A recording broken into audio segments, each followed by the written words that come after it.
My name is Elaine. I'm 34 years old.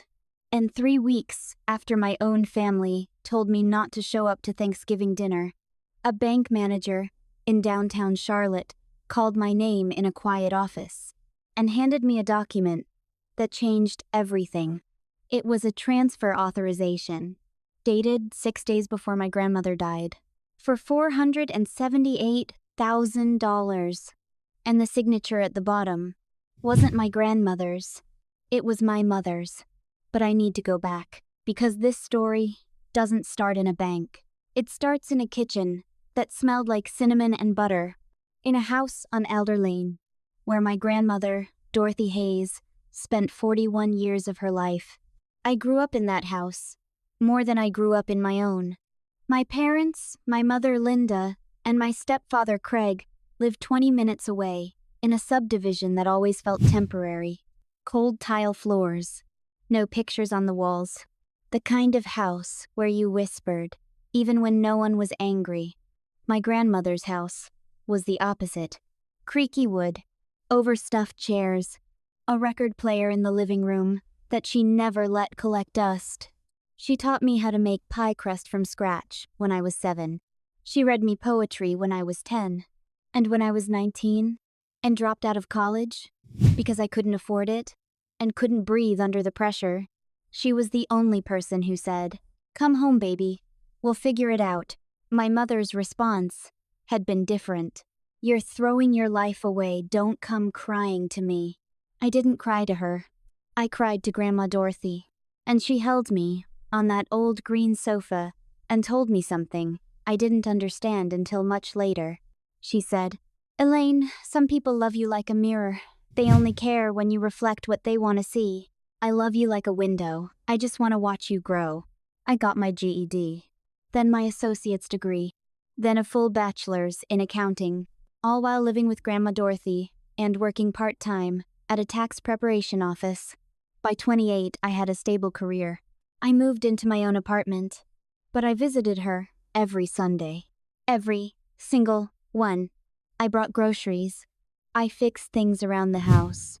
When her knees got bad, I installed grab bars in the bathroom, myself. My mother visited, maybe once a month. My half-brother Kevin, Craig's son, though my mother treated him like royalty, visited even less. Kevin was 4 years younger than me and had been handed everything I'd ever had to earn. New car at 16. College tuition, paid in full. A down payment on a condo when he was 23. My mother justified it by saying Craig provided for his son, and that my biological father, who left when I was 3, should have provided for me. As if a child chooses her father. As if love should come with an invoice. Grandma Dorothy saw all of it. She never badmouthed my mother to my face. But once, when I was about 30, she squeezed my hand and said, "I've made sure you won't be forgotten, Elaine, no matter what Linda does." I didn't ask what she meant. I wish I had. In March of last year, Grandma Dorothy was diagnosed with pancreatic cancer. Stage 4. The doctor gave her 3 to 6 months. I took a leave of absence from my job and moved back into the house on Alder Lane to care for her full-time. I bathed her. I managed her medications. I slept on the floor next to her bed when the pain got bad at night, because she'd reach for my hand, and I didn't want her reaching into empty air. My mother came by once during that entire period. Once. She stayed for 40 minutes. She brought a card that she'd clearly bought at the gas station on the way over, and she spent most of the visit asking Grandma Dorothy about the house situation, whether she'd updated her will, whether the property was in a trust, who was handling the finances. Grandma Dorothy, even in pain, even barely able to sit up, looked my mother dead in the eye and said, "Linda, I'm dying. Can you just sit with me?" My mother shifted in her chair and changed the subject to Kevin's new job. Grandma Dorothy died on September 14th, a Tuesday. It was raining. I was holding her hand. The hospice nurse had stepped out to make a call. The room smelled like lavender. because I'd been diffusing it for weeks. She said it reminded her of her own mother's garden. She took one long breath, then nothing, and the silence in that house was the lewdest thing I'd ever heard. I handled the funeral arrangements, alone. My mother showed up the day of the service, in a black dress I'd never seen. Expensive. Designer. Tags barely removed. She cried, performatively, in the front pew. Kevin sat next to her, scrawling on his phone during the eulogy. Craig patted my mother's back and glanced at his watch, twice. After the burial, my mother pulled me aside in the church parking lot. Her mascara wasn't even smeared. She said, "We need to talk about the house. Craig and I think it makes sense to sell it quickly before the market dips." I stared at her. "Mom, we just buried her 2 hours ago. I'm being practical, Elaine. Someone has to be." I walked away. I sat in my car for 30 minutes in that parking lot, gripping the steering wheel, watching rain streak down the windshield. That was the first time I felt something shift inside me. Not sadness, but a low hum of suspicion. Something in her voice. Not grief. Urgency. 2 weeks later, my mother called and told me that Grandma Dorothy's attorney, a man named Richard Shelby, had read the will. She said it was straightforward. The house was to be sold, and the proceeds split evenly between my mother and me. She said there was a small savings account, maybe $40,000, that would go to me. She said it calmly, like she was reading a grocery list. "That's it?" I asked. "What did you expect, Elaine?" She wasn't wealthy. I accepted it. I didn't question it, because she was my mother, and I had no reason, yet, to believe she would lie to me about my dead grandmother's final wishes. Then came November. Thanksgiving. I texted my mother on the Monday before, asking what time dinner was, and whether I should bring the sweet potato casserole, like I always did. She didn't respond, for TWO days. On Wednesday evening, the night before Thanksgiving, I got a group text. It was from my mother, to me, and 2 of my cousins. It read, "Hey everyone, keeping it small this year. Immediate family only. Elaine, probably best if you don't show up. Kevin's bringing his girlfriend and we don't have room. Hope you understand." I read it 3 times. I screenshot it. Then I sat on the edge of my bed and felt something crack open in my chest. Not heartbreak exactly, but the feeling of a lock turning. The last lock, the one I'd been keeping shut for years. Because I wanted to believe she loved me the way a mother should. I spent Thanksgiving alone. I made a single plate of food and ate it at my kitchen table. I didn't cry. I was past crying. I was thinking. The following Monday, I called Richard Shelby's office. I told his receptionist I was Dorothy Hayes' granddaughter and I wanted a copy of the will. The receptionist paused. Then she said, "Ma'am, we don't have a Dorothy Hayes in our client files." My skin went cold. "Are you sure?" My mother said. He handled the estate. "I've been here 11 years. I'd know the name. We have no file for a Dorothy Hayes." I hung up and sat very still for a long time. Then I opened my laptop and started searching. I found Grandma Dorothy's actual attorney through the county probate records. His name was Martin Calloway, and his office was on the other side of town. I called him the next morning. Martin Calloway was 70 years old, soft-spoken, and meticulous. When I sat across from him in his office that Wednesday, he folded his hands and looked at me with an expression I can only describe as careful sympathy. "Your grandmother came to me in January of last year," he said. "She updated her will after her diagnosis. She was very clear about her intentions." He slid a copy of the will across the desk. I read it twice, and my hands started shaking. Grandma Dorothy had left me the house. Not half, the entire house, free and clear. She also left me the contents of her primary savings account. Not $40,000, but $312,000. There was a separate life insurance policy naming Emmy as the sole beneficiary. $166,000. And there was a handwritten letter attached to the will, addressed to Emmy. I'll share what it said in a moment. But first, the savings account. Martin told me the account had been held at First Union Community Bank when Grandma Dorothy became too ill to manage her own finances in the final months. She had given limited power of attorney to my mother. Limited. Specifically for paying medical bills and household expenses. Nothing else. Martin handed me another document. It was a transfer authorization dated September 8th, 6 days before my grandmother died. Someone had transferred $478,000 out of a combined investment and savings portfolio into an account under my mother's name. The signature on the form was my mother's. The authorization box for the account holder was signed too, but the handwriting was shaky, inconsistent, and Martin said his own handwriting expert had flagged it as likely forged.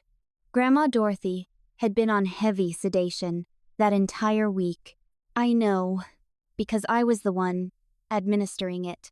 My mother had drained my grandmother's accounts while I was in the next room, keeping her alive.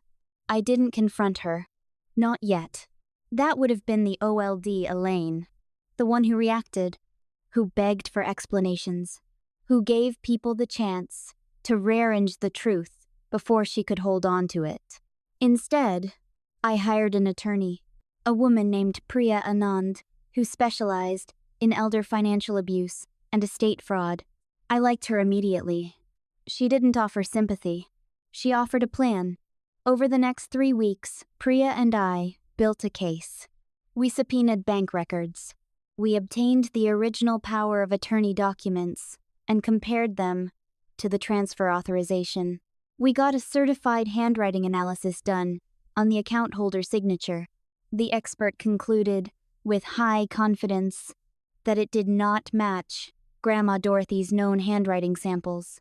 We obtained security footage from the bank branch, showing my mother conducting the transfer alone. No elderly woman present. We tracked where the money went. $200,000 into a new joint account under my mother and Craig's names. $150,000 into Kevin's condo mortgage. The rest scattered across credit card payments. And a luxury vacation booked 3 days after the funeral. I also went to the bank in person. That's the moment. From the beginning. The bank manager, a woman named Denise, pulled me into a private office and confirmed what the records showed.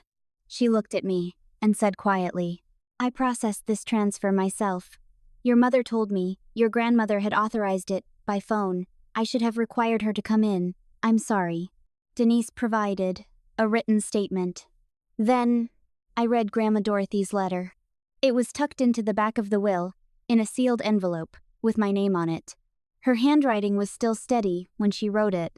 This was from January, before the worst of it. "My dear Elaine, you are the one who showed up.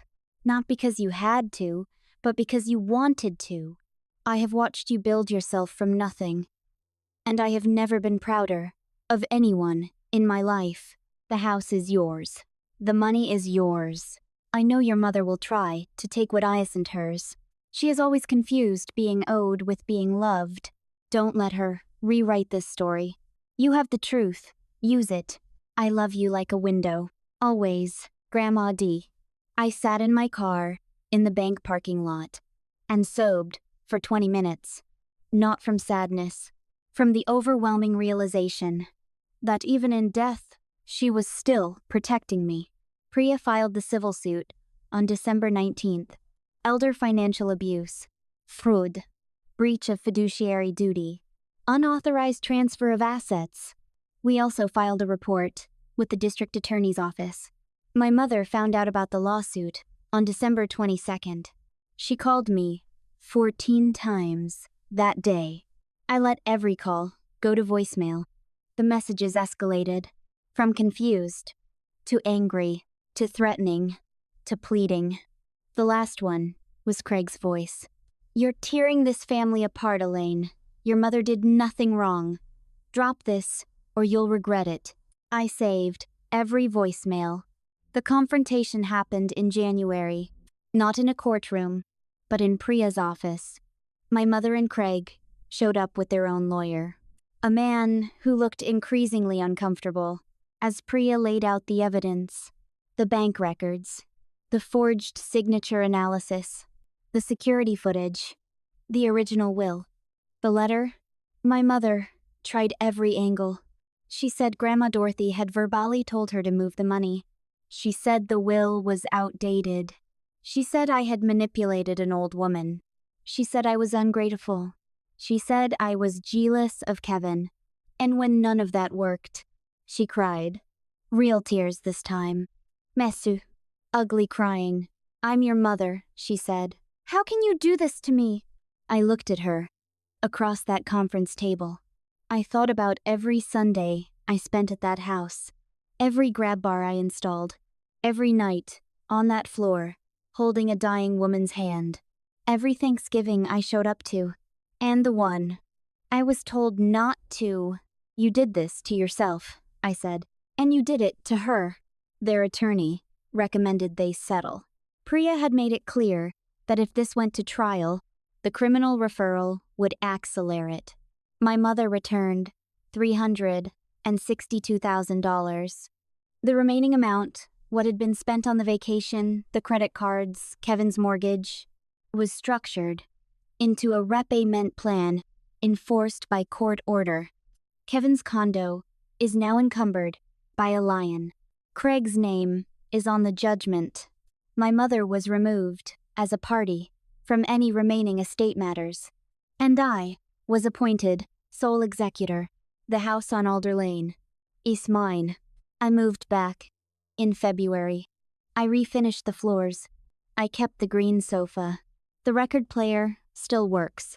Some nights, I put on Etta James and sit in the kitchen with a cup of tea, and I swear I can smell cinnamon. I don't speak to my mother. She's tried reaching out, through cousins, through old family friends, through a letter that I returned unopened. I don't hate her. Hate requires energy I'd rather spend elsewhere. But I will never trust her again. Trust, once dissolved like that, doesn't reconstitute. It's not sugar in water. It's ash. Kevin texted me once. It said, "I didn't know." Maybe he didn't. But he didn't ask either. And silence, in the face of someone else's suffering, is its own kind of choice. I'm 34. I have a house that holds 41 years of love inside its walls. I have a career I rebuilt with my own hands. I have a letter from a woman who saw me, truly saw me, when no one else bothered to look. 3 things I learned from all of this. First, when someone tells you not to show up, believe them. They're telling you exactly where you stand. And that clarity, painful as it is a gift. Second, document everything. Every text, every voicemail, every bank statement. The truth is not enough on its own. You need proof, because people who lie about love will absolutely lie about money. Third, the people who love you will make room for you. At the table, in the will, in their lives. You should never have to beg for a seat that was already yours. If this story resonated with you, if you've ever been the one who showed up and got pushed aside, I want you to know your worth is not determined by the people who failed to see it. Leave a comment. Tell me your story. Like this video if it moved you. And subscribe if you want to hear more. You are not alone in this. And you never were.